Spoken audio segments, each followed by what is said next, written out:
Hola, ¿qué tal amigas, amigos televidentes en Extra Plus? Un gusto saludarles, darles la bienvenida a esta edición de Adelante Nicaragua, edición en la que vamos a compartir con el doctor Jaime Inser Barquero.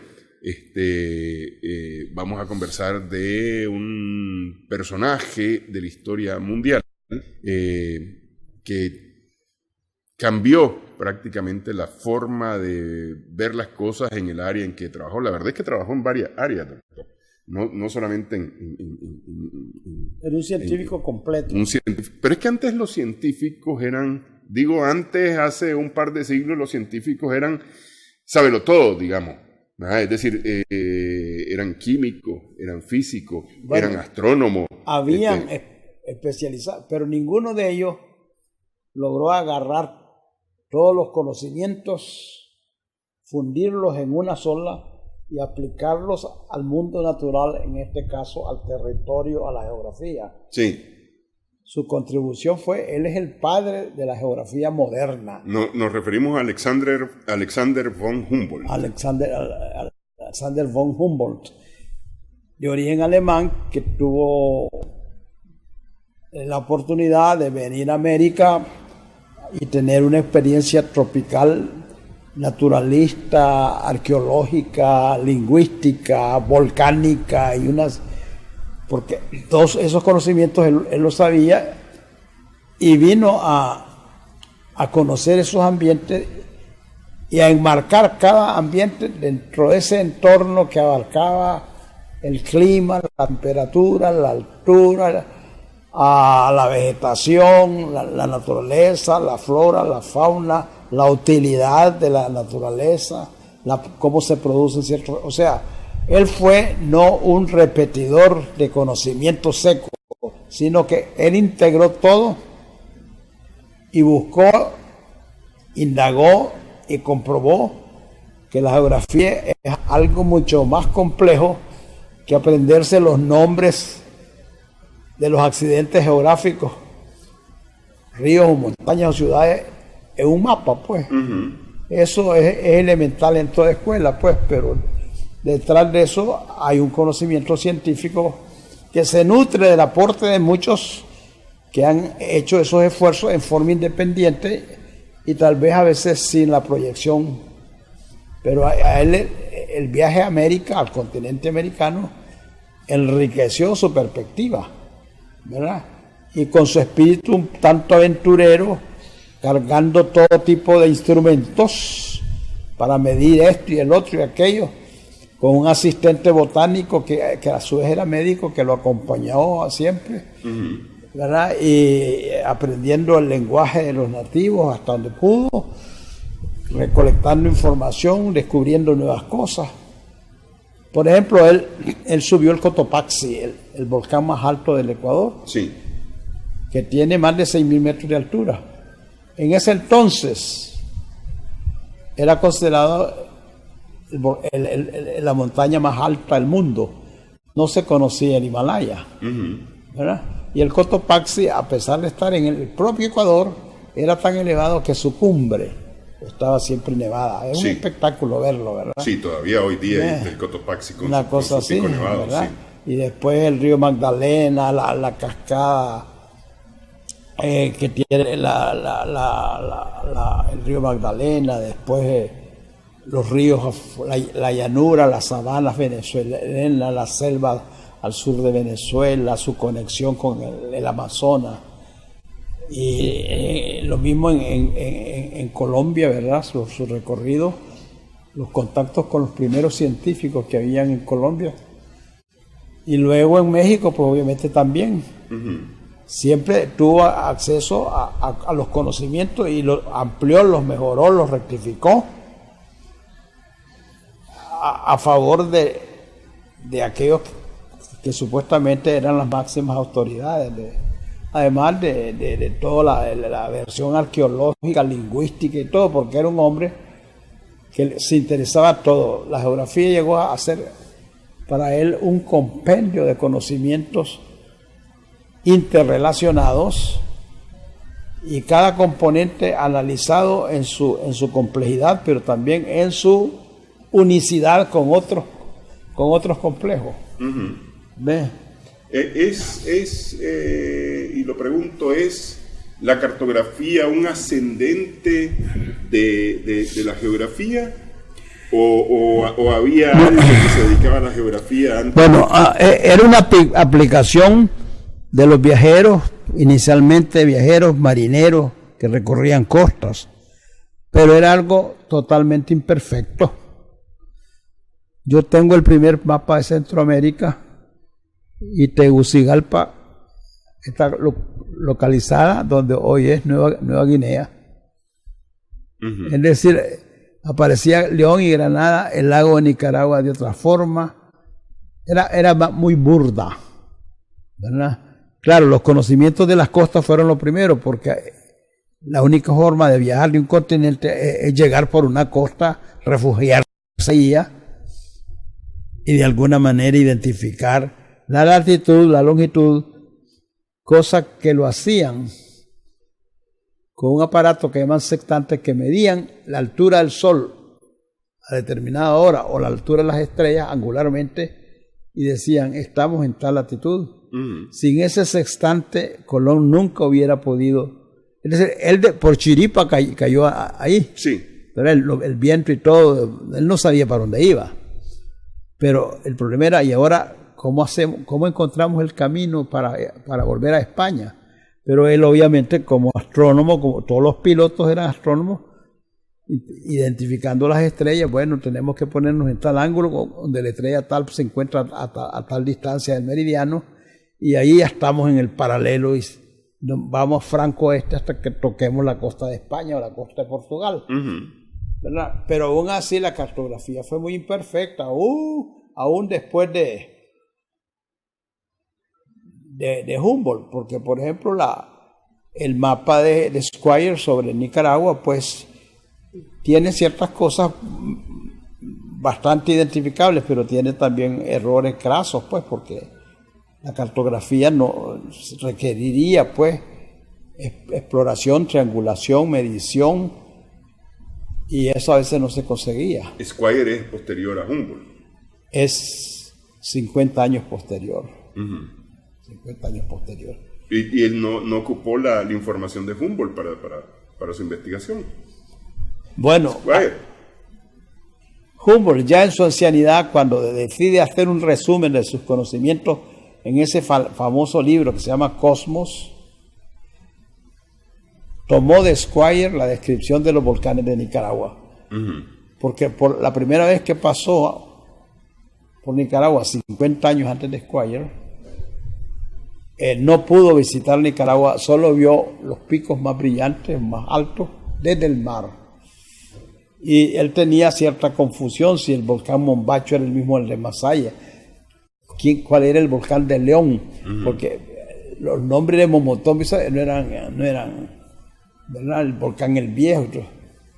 Pero él tuvo correspondencia con autoridades, el padre Juarros en Guatemala, y Manuel Antonio Lacerda, director supremo, le mandaba información de Centroamérica y rectificación de algunas cosas, de tal manera que ya en Cosmos aparecen los nombres, pero todavía se le cuelan algunos nombres, como el volcán Zapaloca.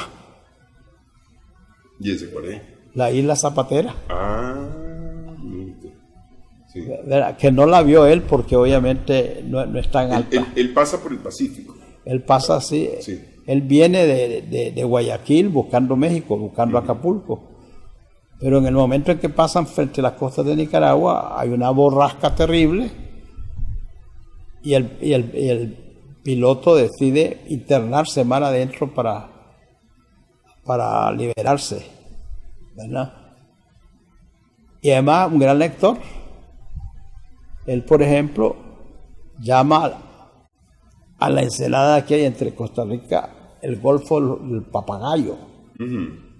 ¿Por qué? Porque Oviedo y Valdés en la época de la conquista decía que ahí había tanto viento que el velamen soplaba en forma tan sonora que parecía el canto de los papagayos. Entonces, esa costa de San Juan del Sur hasta la península de Santa Elena en Costa Rica se llama la Costa del Papagayo. Y era una cosa que él quería visitar porque para él el canal de Nicaragua tenía que salir por ese lugar. Ok.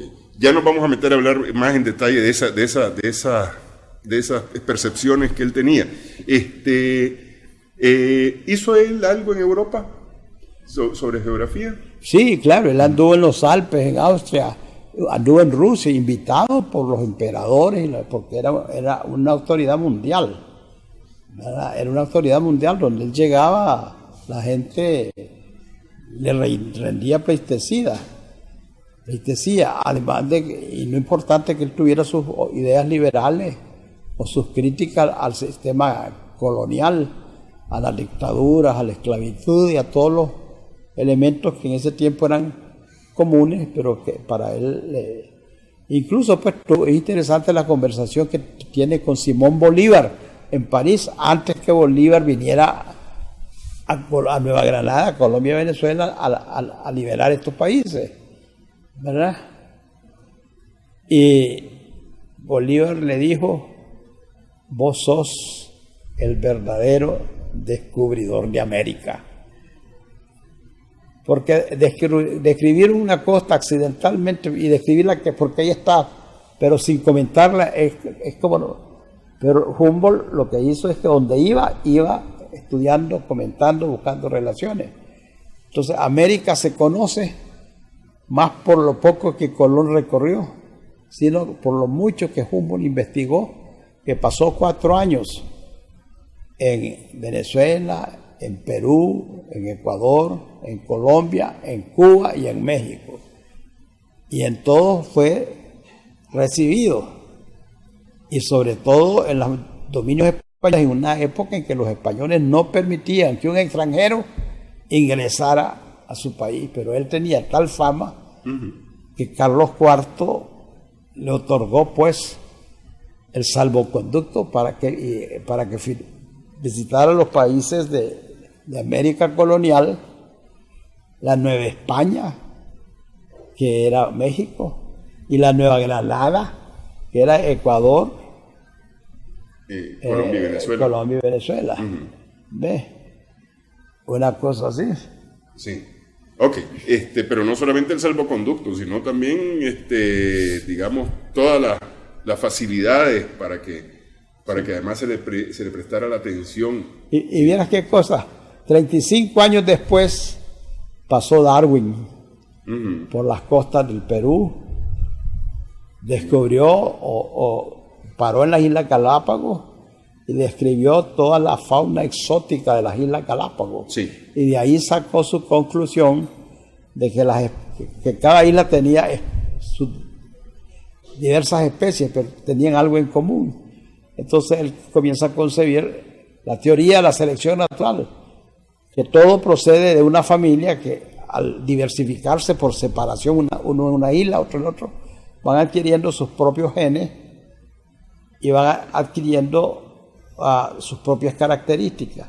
Y esa es la diferenciación que explica por qué el mundo o la vida en el mundo ha explotado, y de tal manera que nosotros somos hermanos, primos, en primero, segundo, tercero de 1 millón de personas, así que sí. Porque después de todo tuvimos nuestro tatarabuelo en común, y más un paisito como Nicaragua. Aquí todos somos parientes, pues, ¿verdad? Por lo menos yo he logrado trazar la historia de mi familia desde 1824, porque la tradición de la familia era apuntar todo. Sí, sí. Hay gente que no sabe ni quiénes eran sus abuelos, ¿ves? Ni de dónde vinieron y por qué se casaron. Nosotros no, nosotros tenemos un registro. Y lo que nos benefició es que nunca nos dispersamos, vivíamos en un pueblo y hasta allá, muy tarde en tarde, entonces comenzaron a migrar. Comenzamos a migrar, sí. Ok, vamos a hacer una primera pausa en esta edición de Adelante Nicaragua. Estamos conversando con el doctor Jaime. Saquemos imágenes.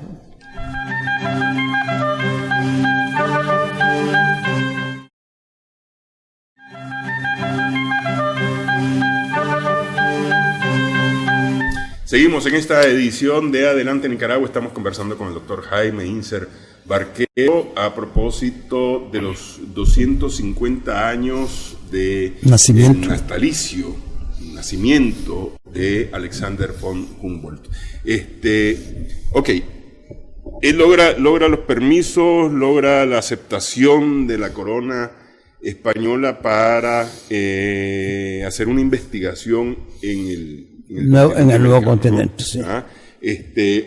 Hablemos de eso, pues. Hablemos y cómo eso viene hasta Nicaragua. Bueno, él desde joven se dedicó con pasión a estudiar la naturaleza, tenía una vocación y desde joven se distinguió. Escribió 50.000 cartas en su vida, 50.000 cartas y no sé cuántas obras. Entonces rápidamente se conoció en Europa pues la calidad de este señor y pronto pues fue reconocido como una autoridad y le dieron puerta abierta para que fuera a visitar los lugares que quisiera, incluyendo las colonias españolas en la época en que España prohibía que extranjeros que no fueran españoles pudieran ingresar y quedarse en los lugares. Él fue una excepción, ¿verdad? Y fue muy bien recibido por los virreyes y los gobernadores, incluso por Thomas Jefferson de los Estados Unidos, con quien conversó sobre las ideas libertarias de América Latina, porque él, después de todo, consideraba que la libertad humana era innata y necesaria, tanto que a él le chocó ver esclavos en Cuba haciendo zafra de caña.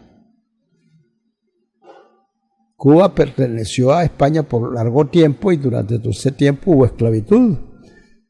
La esclavitud fue abolida una vez que Cuba fue independiente en 1880. Es de los últimos países del continente en abolir la esclavitud. Nosotros la abolimos, digamos, por decirlo así, en el momento de la independencia. Pero ya la esclavitud aquí no existió más que al principio, los abusos de los conquistadores contra los indios, pero eso fue controlado y pasaron de calidad de esclavos a sirvientes. Incluso quiero decirte que muchos negros que vinieron esclavos por barcos holandeses o ingleses que los venían a vender acá,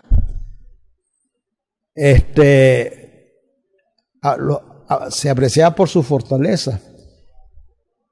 Y muchos países donde los llamaban los pardos eran parte de la milicia, ¿verdad?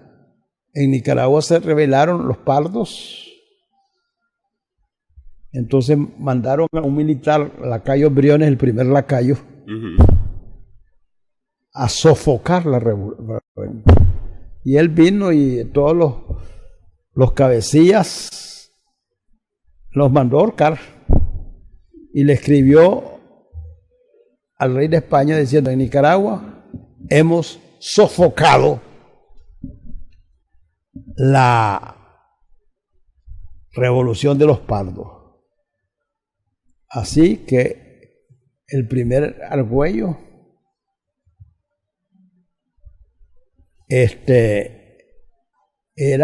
recibió el título El Gran Sofocador. No, así es. Y ahí, esa es historia, la historia, cómo las familias han venido, una gran parte de España, otros vinieron de familias de árabes que aceptaron el catolicismo, ¿verdad? Porque la reina Isabel no los quería ver ni de cerca, a menos que, ¿verdad? Esos son los famosos judíos, los sefarditas. Los sefarditas. Una buena parte de nosotros tenemos algo de eso, ¿no? Sí, sí. Y hoy he investigado mi familia y tenemos parientes en Turquía. y en Armenia, Imagínese. que todavía carguen con nuestro apellido, que sigue siendo un apellido raro, ¿verdad? Así que ¿de dónde venimos? ¿Desde cuándo venimos? ¿Cuándo llegamos a Turquía? ¿Cuándo nos pasamos a España? ¿Cuándo venimos a América? ¿Quiénes fueron los que vinieron? ¿Dónde se instalaron? ¿Cómo vinieron a Nicaragua? ¿Cómo cayeron en Boaco? Todo eso es una historia muy incompleta, pero por lo menos nosotros tenemos algunos vestigios de nuestras parentelas en otros países. Sí.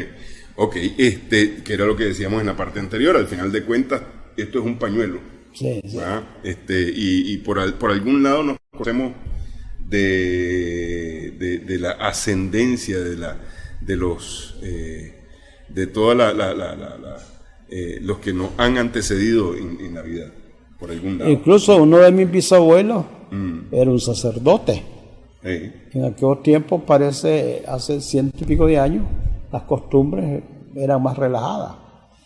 Y este sacerdote había hecho tantos arrasamientos con las hijas de María que el obispo lo expulsó a Boaco, lo exilió a Boaco, como diciendo, no. Pero ni tonto ni perezoso, cuando pasó por la Pacentra, se llevó a una de sus hijas de María, ¿verdad? Como su asistente y todo, y después procreó con ella, de tal manera que tenemos ascendencia sacerdotal. Y mi abuela, otra del otro lado, esa señora dice, ese cura me dice, como que la esposa lo compuso y se volvió muy espiritual. Y murió con olor a santidad, así, le digo, sí, ahí está enterrado, me dice, debajo del altar mayor de la iglesia de Huaco. Vaya, pues ese se ganó la tierra y el cielo. Bueno, volvemos a Alexander von Humboldt. ¿Dónde inicia el viaje de América de von Humboldt? ¿Empieza en el Ecuador? ¿Empieza más al sur del Ecuador? No, mira, comienza en España, por La Coruña, y paran inicialmente en las Islas Galápagos, donde él asciende ese inmenso volcán. Me imagino que en ese viaje pasa por la Tierra del Fuego y demás para llegar a Galápagos. No, él no había cómo cruzar el istmo. Ajá. Te voy a decir cómo fue. Y ahí debe estar el mapa. Después de abastecerse en Canarias, el barco va rumbo a Cuba. Antes de que comenzara todo el viaje, Humboldt le envió una carta al subbanquero berlinese en la que le describía lo que quería lograr. Recolectaré plantas y animales, mediré la temperatura, la elasticidad, el contenido magnético y eléctrico de la atmósfera. Analizaré y determinaré las longitudes y latitudes geográficas, así como la altura de las montañas. Pero mi verdadero y único propósito será investigar las fuerzas naturales interconectadas y entrelazadas y ver cómo el mundo natural inanimado ejerce su influencia sobre los animales y las plantas. Él la tenía muy clara. Sí, no, sí. Ya él sabía a qué venía. Sí. Si quieres ver la siguiente. La siguiente, por favor. Un comentario de uno de sus críticos. Si Cristóbal Colón, sin haberse enterado, cambió el curso de la civilización, poniendo en contacto lo que sería el Nuevo Mundo con la Europa de la Edad Media, Alexander von Humboldt ha ganado con creces el epíteto de segundo descubridor de América, en tanto su aportación al conocimiento científico sobre ese continente ha sido pocas veces superada en la historia. Siguiente.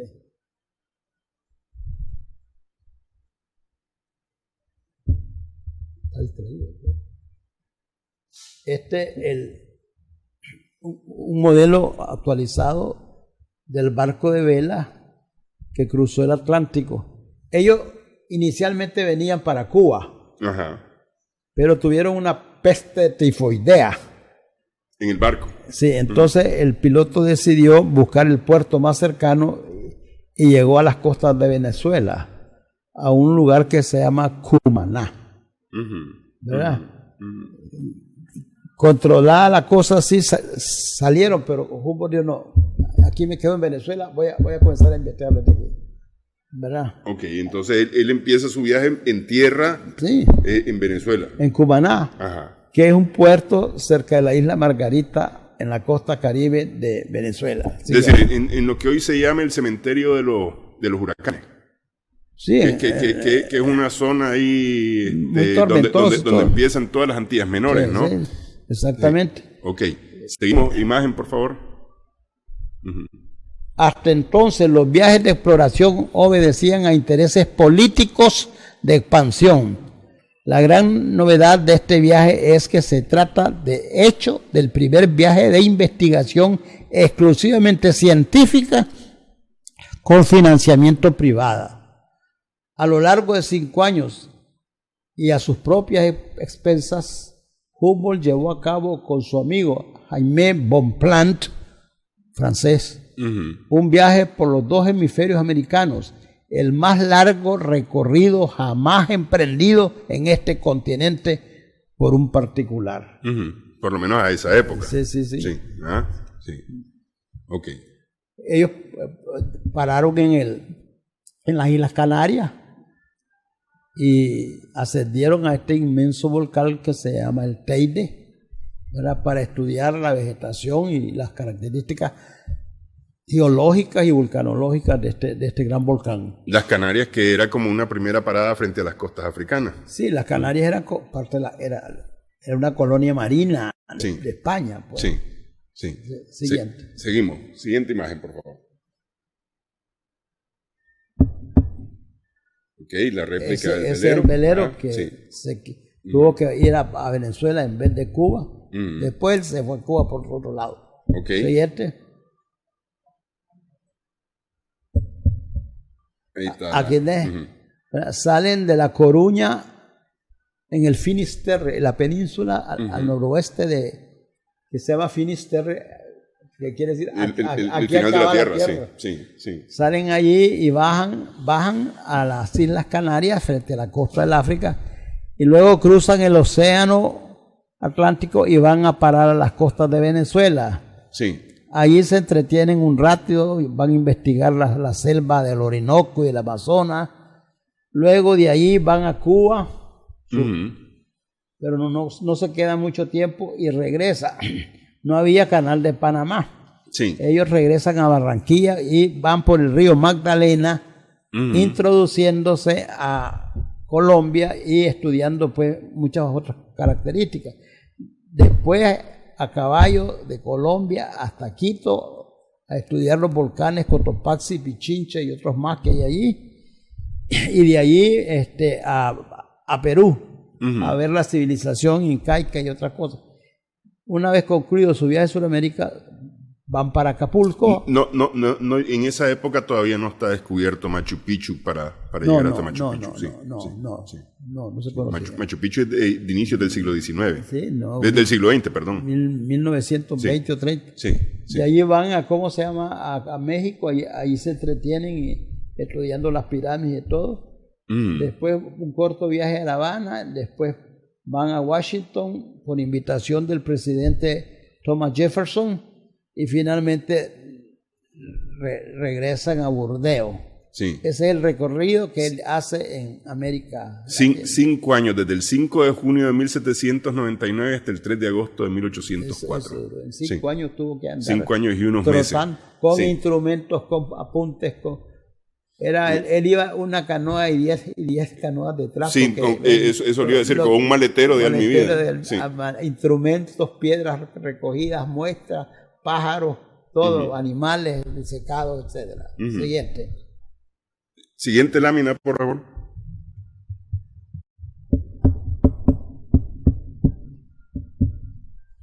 Ok. Bueno, aquí en Venezuela, su principal interés, él estuvo en Caracas, pero lo más importante es que él recorre este gran río que se llama Orinoco, que va bordeando incluso la frontera oriental de Colombia, y tiene un afluente que apenas se lee allá abajo, que se llama el Casiquiari. Y ese río Casiquiari conecta con el río Negro que va al Amazonas. O sea que hay toda una conexión entre el Orinoco y el Amazonas. Eso lo comprobó él. Que en aquella época el Orinoco era el Orinoco y el Amazonas era una cosa, una fuente totalmente distinta. Claro. Sí. No, él viene unificando conceptos, porque él es un explorador y viene rectificando cosas erróneas. ¿Él llega hasta el Amazonas? ¿Llega a ver el Amazonas en ese viaje? Él llega hasta las bocas del Río Negro, pero ya se sabía que el Río Negro es un afluente del Amazonas que desemboca en Manaos. Y se ve el contraste entre las aguas del rillito del Orinoco y el rillito del Negro. Ok. Después de ese viaje, entonces, bueno, ahí está una imagen. Sí. ¿Cómo se viajaba, verdad? Sí. Que era en barcaza. Claro, en el Orinoco sí, pero ya metido adentro con raudales y cosas así en el bote. Él va siempre equipado, el laboratorio itinerante. Ahí está con su compañero Aimé Bonpland, ¿verdad? Que es botánico también. Y médico. Y es médico, ¿verdad? Sí. Me imagino que la labor de Bonpland es importantísima. Estamos hablando aquí de un trópico en el que puede haber malaria, en el que puede... ¿no? Sí, exactamente. Cualquier picadura de serpiente. Es importante que además de ser científico, eres médico, ¿verdad? Sí. Así que, bueno, si podemos continuar. Siguiente imagen, por favor. Ve, él pernocta a la orilla de las selvas del Orinoco, ¿verdad? Esa es una foto actual del Orinoco ya al río arriba, ¿verdad? Unos grandes playones ya están habitados por indígenas y el río sigue corriente arriba y van contra la corriente, ¿verdad? Sí. Van contra la corriente. Sí, porque es decir, el río desemboca en el mar, en el Caribe, justamente por donde ellos han tocado tierra. Creo ¿no? que el recorrido que hicieron ahí fue como de 2.500 kilómetros. Sobre el Orinoco. Siguiente. Okay. El afluente del Orinoco es el Casiquiare. Ahí comienza... por donde está el logo, más o menos. Ese domo son los famosos tepuy, que caracterizan esa montaña entre Venezuela y la Guayana. Sí. Son levantamientos de rocas posiblemente graníticas, planas, inmensas, imponentes, ¿verdad? Y además ya el río se vuelve muy raudaloso. Tienen que sortear todo eso. Y ahí ves la conexión. El Orinoco sigue para allá y el Casiquiari da la vuelta así y se junta el río Negro. Sí, por la Esmeralda. Y el río Negro va hasta Amazonas en Manares. Sí, Manaus, ya que eso es territorio brasileño. Ok, seguimos. La siguiente, por favor. Hace un viaje rápido a Cuba, donde hace ciertas investigaciones, pero se siente muy molesto al ver la esclavitud, cómo eran sometidos estos pobres negritos como trabajadores de los cañaverales de Cuba. Sí. Costumbre que fue abolida hasta en 1880. Fue uno de los últimos países de América donde funcionó la esclavitud. Sí. Siguiente. Luego regresa y para entrar a Colombia se mete por el río Magdalena, ahí cerca de Barranquilla. Ahora es un río inmenso, ¿verdad? Largo, que va montaña adentro. Yo estuve en la desembocadura y está lleno de palafitos, botes, casas. Ahí la gente vive comiendo y pescando. Sí. ¿Verdad? Sus viviendas están en el agua. Y son excelentes pescadores y todo. El estero es muy rico porque es intercambio entre agua marina y agua salada.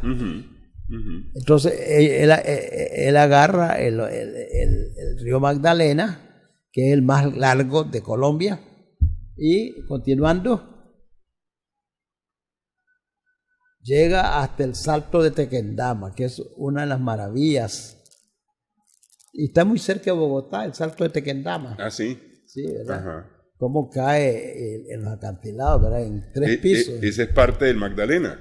Esa es parte del Magdalena. Sí. Sí. Ya en las cabeceras. Bueno, uno de sus ofretes cabeceros. Ah, ok. Siguiente. Y una cosa que le llama la atención fue los volcancitos de lodo, que explotaban lodo. Ajá. En un lugar que se llama Turbaco. Eso habrán sido como una especie de geyser, una cosa de esa.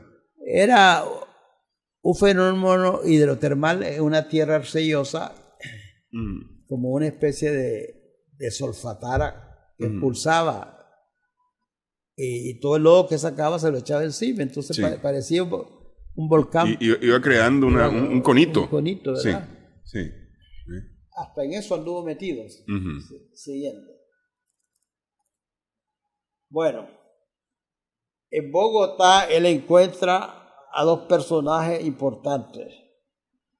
Al padre José Celestino Mutis, español, que radica en Bogotá y es un gran coleccionista botánico, donde él le muestra lo que trae y a su vez el Mutis le enseña las ilustraciones de las plantas de Colombia. Sí. También hace amistad con Francisco José Caldas, que también es botánico y un científico de verdad. Fue el primer director del Observatorio Astronómico de Bogotá. Dicho sea de paso que el primer observatorio astronómico en Latinoamérica lo construyó Caldas, ahí está todavía. En Bogotá. Okay. Y obviamente, pero él era muy insurrecto y los españoles lo capturaron y lo mataron a Caldas. Es un héroe nacional. Pero ellos 2 eran los científicos más representativos que vivían en Colombia. Sí, porque estoy viendo en las edades de nacimiento es 36 años menor Caldas que Muti. Sí, claro. Pero muere 8 años después, nada más. Es decir, con una diferencia de 8 años. Era muy joven y se metió contra los españoles y lo capturaron y lo fusilaron. Ok, seguimos. La siguiente, por favor. No, es interesante todo esto. Ok, este es surcando entre los árboles, escalan el Chimborazo, 4.780 metros de altura sobre el nivel del mar en Ecuador, la cumbre nevada. Y era considerado la cumbre más alta del mundo porque no se conocía el Himalaya. Y lo interesante es que él va estudiando que a medida que van subiendo, la temperatura y la presión atmosférica van disminuyendo y la vegetación va cambiando. O sea, que cuando tenemos una montaña con esa altitud, podemos ir desde bosque tropical hasta bosque de tundra, bosque frío. O sea, toda la escala de los bosques está ahí estratificada. Y él dibuja exactamente las especies que va viendo a medida que sube, ¿no? Él llegó hasta la cúspide del Chimborazo. Llegó hasta la nieve, hasta donde comienza la nieve. Ya, pero ya eran 5.000 metros, o era ya 4.000 metros. Sí. Quito está a 3.000 y pico de metros. Sí, ese está en el Pichincha. Sí. Es ligeramente menor que este, pero los volcanes del Ecuador, el Tungurahua y todos son espectaculares, ¿verdad? Son activos y todo. Ecuador es un país geológicamente azotado por volcanismo y por terremotos, ¿verdad? Pero impresionante de un país tan chiquito. Y estando en el propio Ecuador, con las máximas temperaturas que ocurren en la Tierra, era tan alto que el calor no lograba derretir la cúspide, ¿verdad? Sí. Ok, vamos a hacer una pausa antes de continuar. Nos quedamos en esta parte de Ecuador porque de aquí va para Galápagos. No llega, va a Perú. Va para Perú, ok. Vamos a hacer la pausa entonces, antes de continuar este viaje con Alexander von Humboldt, relatado por el doctor Jaime Inser Barquero.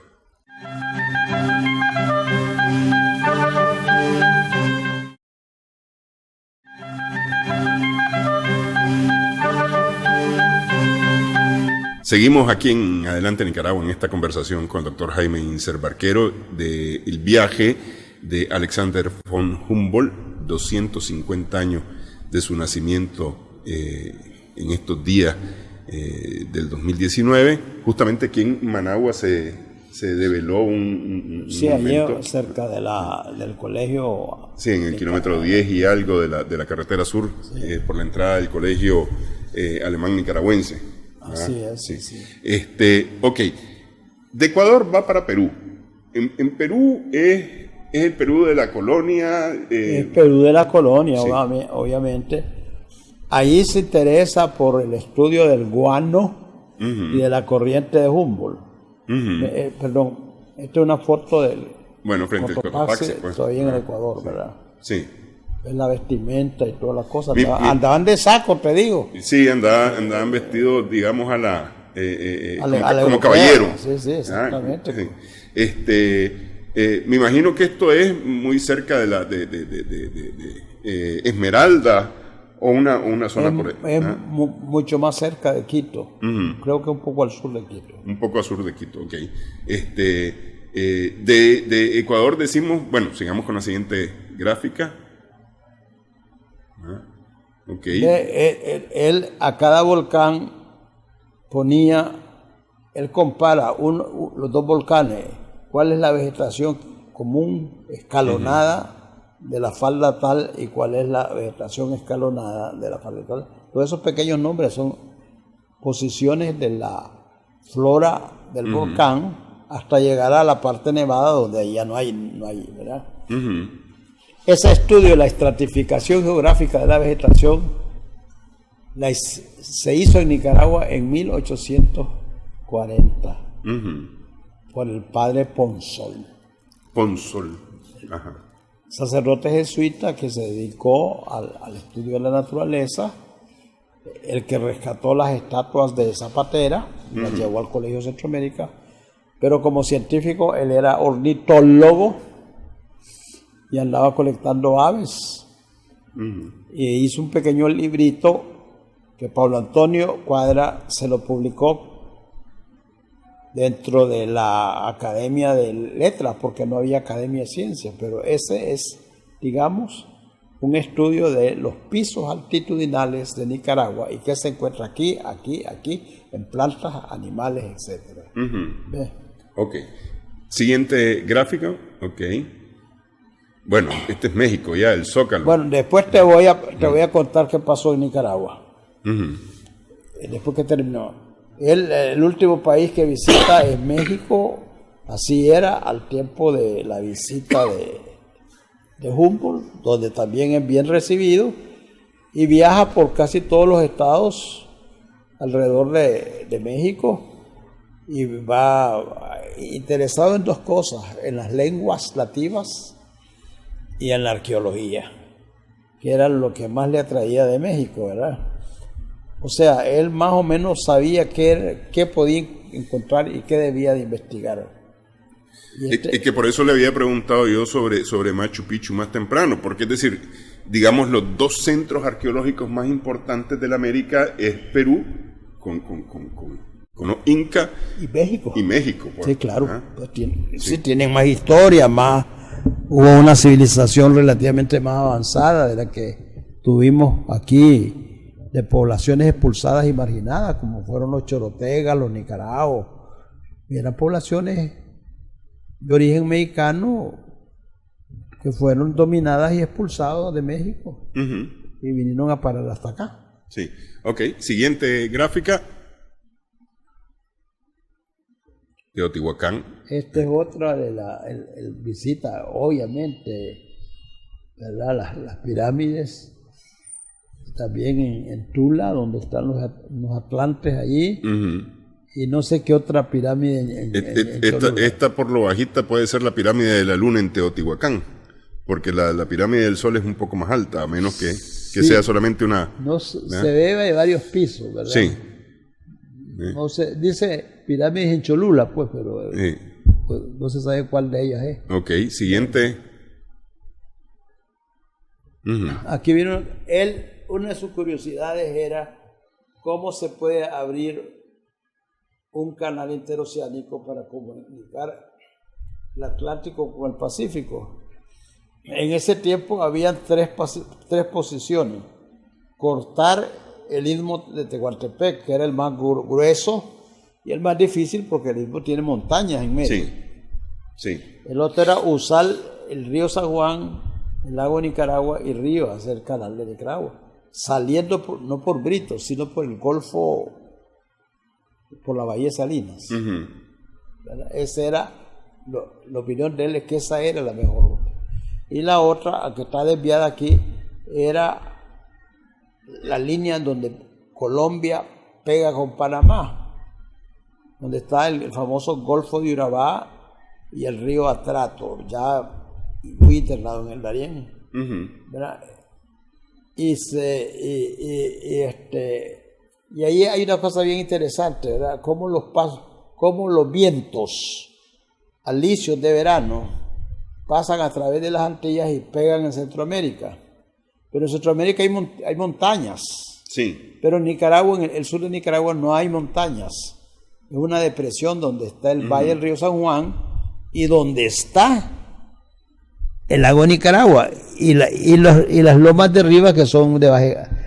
Entonces, el viento del Atlántico seco, alisio, barre, atraviesa Nicaragua y barre la superficie caliente de las costas de Rivas, San Juan del Sur. Entonces, ese aire más fresco que viene y es más ventoso en los meses de enero, febrero, empuja las aguas supuestamente cálidas del Pacífico frente a San Juan del Sur y las lleva lejos. Entonces, agua fría del fondo surge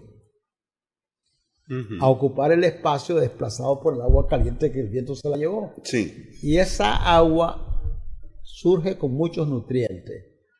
Y esa es la razón por qué la mejor riqueza marina en el Pacífico de Nicaragua está en el río San Juan. Está en el río San Juan del Sur. San Juan del Sur. Sí. Y es la razón por la cual tenemos ahí las dos playas de anidación masiva de la tortuga Paslama, Chococente y La Flor. Porque tenemos delfines allí y no en otras partes. Y porque también por ahí pasan las ballenas. En esta época están pasando las ballenas. Sí, sí. O sea, las condiciones provocadas por el viento que aleja lo caliente y permite a los fríos surgir, con toda aquella riqueza nutritiva, hace una... Desafortunadamente, pues, se han estado destruyendo la fauna con bombas y todo, han estado saqueando los arrecifes de coral para sacar el pepino, y no hay regulación, no hay control, no hay nada, no hay vigilancia, y cada quien se roba lo que quiere, pisotea lo que quiere, destruye el ecosistema valiosísimo que obviamente ese es un problema que Nicaragua afronta. No hemos tenido un gobierno, llamémoslo, educado, que entienda la importancia del manejo sostenible de los recursos naturales, y todo lo que ha habido desde hace 50 años es saqueo de madera, saqueo de langostas, de camarones, saqueo de peces, destrucción de pinos, invasión de áreas protegidas, que han vuelto a Nicaragua un país muy vulnerable a los cambios climáticos, que ya los vamos a sufrir, ¿verdad? Y no veo que haya ni de cerca una intención de reforzar las instancias públicas, ministerios o alcaldías para que cuiden su medio ambiente. Al contrario, los mismos permisos los dan los alcaldes, ¿verdad? Sí. Con $10 pasa un camión lleno de pinos. Entonces hay toda una corrupción que se mueve en torno, ¿verdad? Y ahora la minería anda por todos lados, tratando de hacer hoy por todos lados. Pero Nicaragua está abierta al despojo. Nicaragua está acabando su futuro porque no hay quien rectifique, quien ordene el territorio. Y va a ser labor del próximo gobierno parar este desbarajuste y comenzar a aplicar las leyes que sí existan para que los recursos naturales se aprovechen adecuadamente y para que el medio ambiente se maneje también, para no convertirnos en un país desértico, sin árboles, sin agua, sin ríos, sin suelos, sin bosque y sin todo, pues. Sí, porque ahí está la vida, al final Ojalá de cuentas, que a partir de eso es la vida de la ciudadanía. Logremos vivir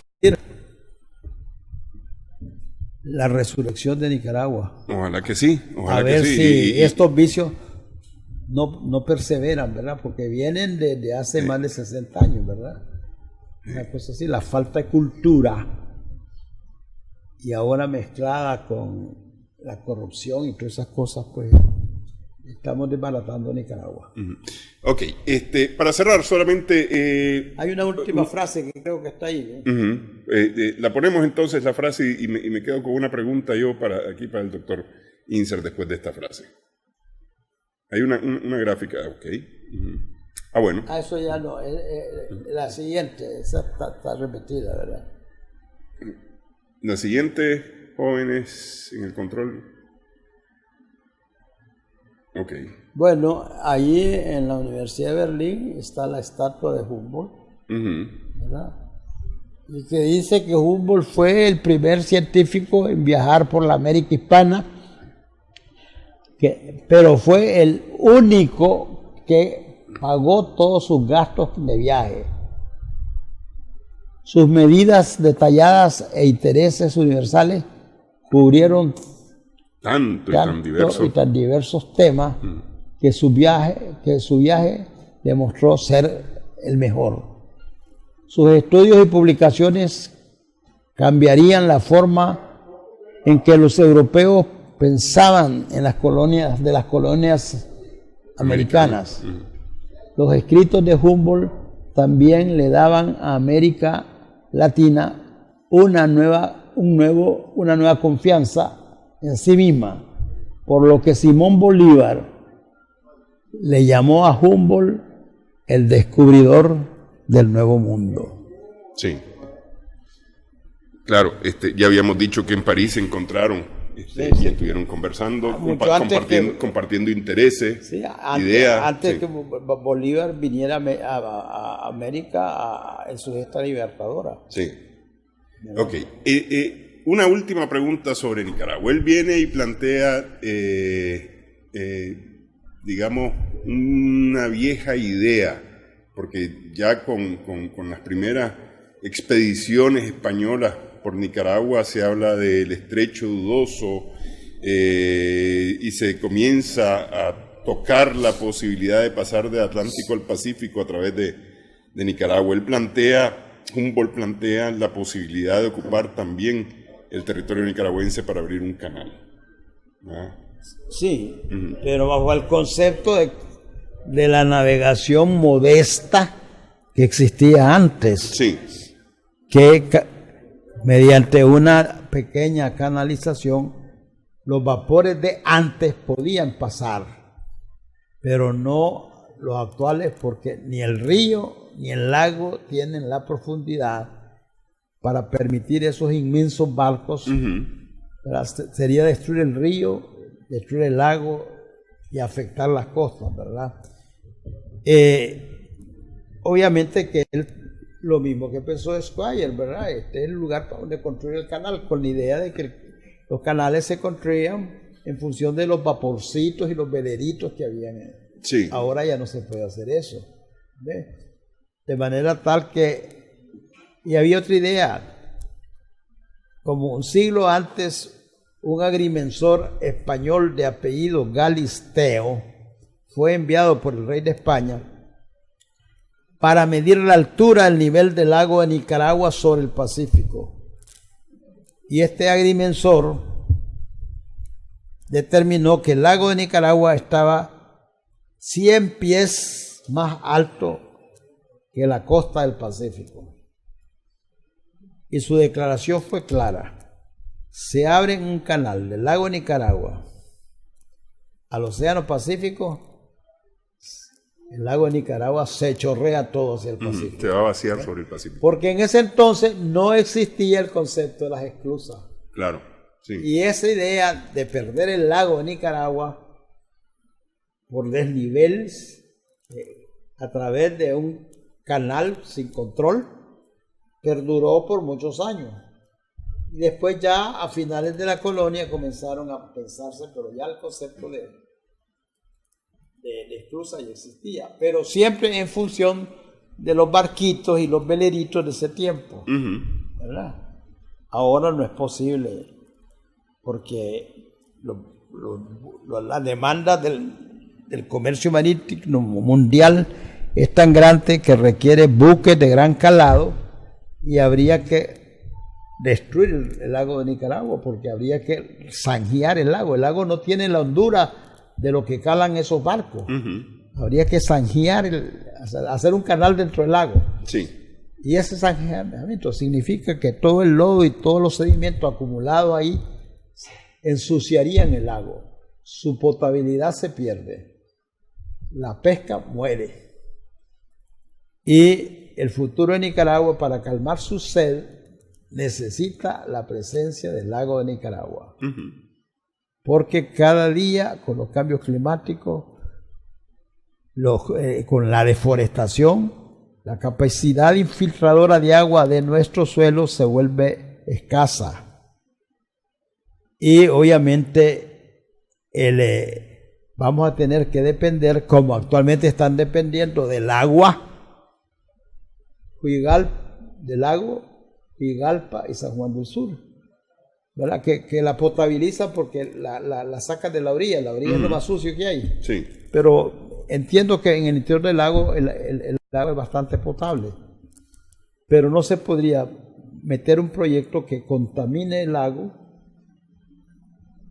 que incremente la sedimentación, que impida la fotosíntesis, que mate a toda la fauna, peces, etcétera, que quedan en el lago, y sobre todo que le dejen a Nicaragua una herencia de sed, porque no va a haber agua para todos. Sí, sí, que es lo que hemos venido diciendo ya en varios programas en los que hemos logrado conversar. Quiero agradecerle que haya estado con nosotros, doctor. Muchas gracias. Conversando sobre este personaje de la historia que cambia la forma de hacer geografía en el mundo, Alexander von Humboldt. Gracias a nuestras amigas, amigos televidentes también por su sintonía en esta edición de Adelante Nicaragua. Esperamos que el programa haya sido de provecho para usted.